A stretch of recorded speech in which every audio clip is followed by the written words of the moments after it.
वानरास्त्र, नंदी अस्त्र, प्रभास्त्र, जलास्त्र,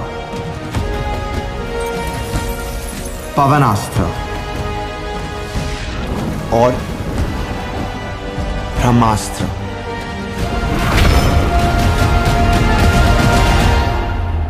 इन पिछले सालों में हमने अस्त्रों की एक अनोखी दुनिया बनाई है जिसका नाम है अस्त्रवर्स।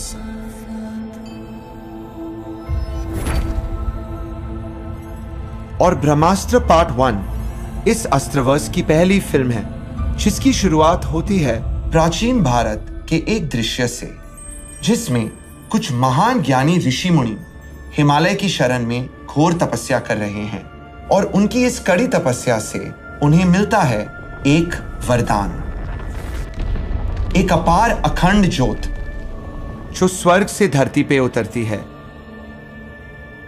एक ब्रह्म शक्ति।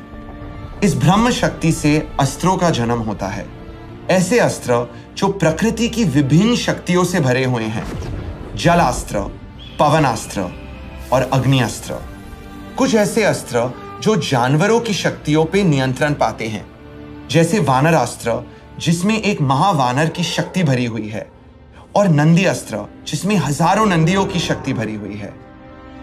लेकिन अंत में जन्म होता है उस महाअस्त्र का जिसमें स्वयं ब्रह्म शक्ति समा जाती है, एक ऐसा सर्वशक्तिशाली अस्त्र जिससे सारे अस्त्रों की शक्ति जुड़ी हुई है, और ऋषि मुनि उसे नाम देते हैं देवी देवताओं के सबसे शक्तिशाली अस्त्र का, ब्रह्मास्त्र।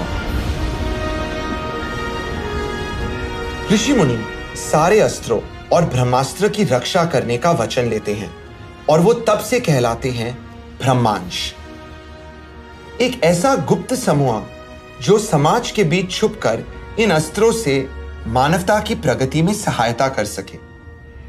समय के साथ ब्रह्मांश के सदस्य पीढ़ी दर पीढ़ी इन अस्त्रों को आगे सौंपते गए और आज भी हमारे बीच ब्रह्मांश मौजूद हैं और इन अस्त्रों की रक्षा कर रहे हैं।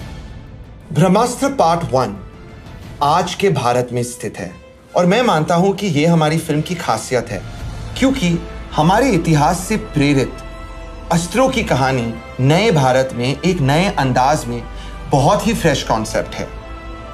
और हमारी इस फिल्म का नायक है एक ऐसा नौजवान जो एक आम जिंदगी जी रहा है, लेकिन वो आम लड़का नहीं है, क्योंकि वो है इस अस्त्रों की दुनिया का सबसे बड़ा चमत्कार, इंसान के रूप में खुद ही एक अस्त्र, अग्निअस्त्र।